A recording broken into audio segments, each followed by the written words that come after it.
Every year, tens of thousands flock to Martha's Vineyard for the sun, the sand, and the scenery. But in order to keep this special sanctuary safe, unique solutions are needed to fight our changing climate. High above the southern part of the island, the Atlantic collides with the shore. Just beyond it, 200 acres of brackish water. This is Chilmark Pond. It looks inviting, but a danger lurks in these waters. Over the last several years, toxic blooms of cyanobacteria have taken over. Martha's Vineyard generally is just paradise. Arnie Spivak and Sharon Siegel live on Chilmark Pond. They remember a time when the pond was a place for play, a passageway to the beach, and the wonders of summer. My grandchildren used to swim in this pond, and they can't anymore. Cyanobacteria, sometimes called blue-green algae, are microscopic organisms that thrive in warm, nutrient-rich water. They feed on nitrogen and phosphorus, and in the summer they can multiply fast enough to choke a pond and produce toxins that can make people and pets sick. This pond is really delicate. Emily Reddington leads the Great Pond Foundation and says the challenge was finding a fix that wouldn't hurt the ecosystem they're trying to save. Instead of adding a chemical or disturbing the environment, it uses sonic pulses targeted specifically at cyanobacteria to keep them from growing out of control or blooming. This is the LG Sonic MPC buoy, a solar-powered savior for Chilmark Pond.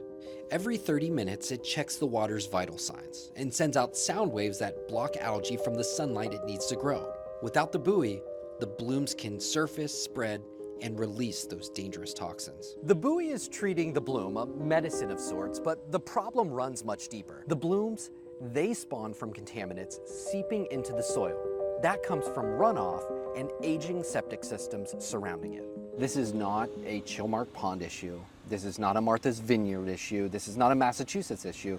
This is a worldwide issue.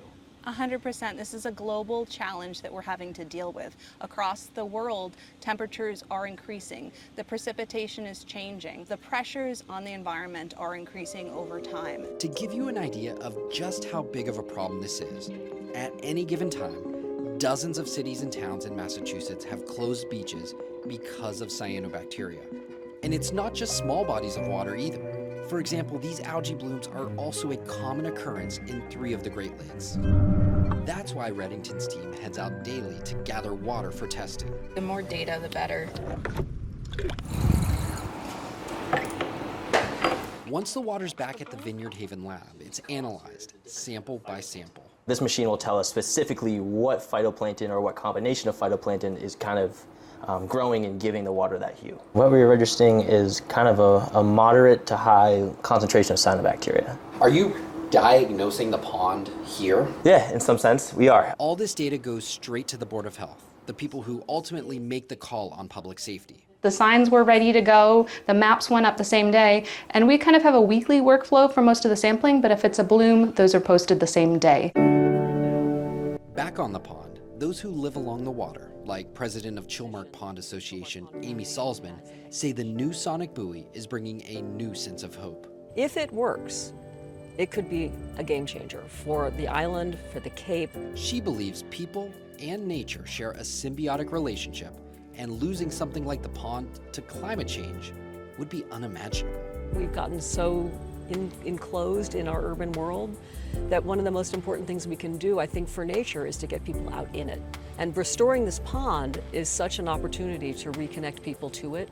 One buoy won't save this pond on its own, but here, hope floats, and with it, a fight to keep these waters alive for generations to come.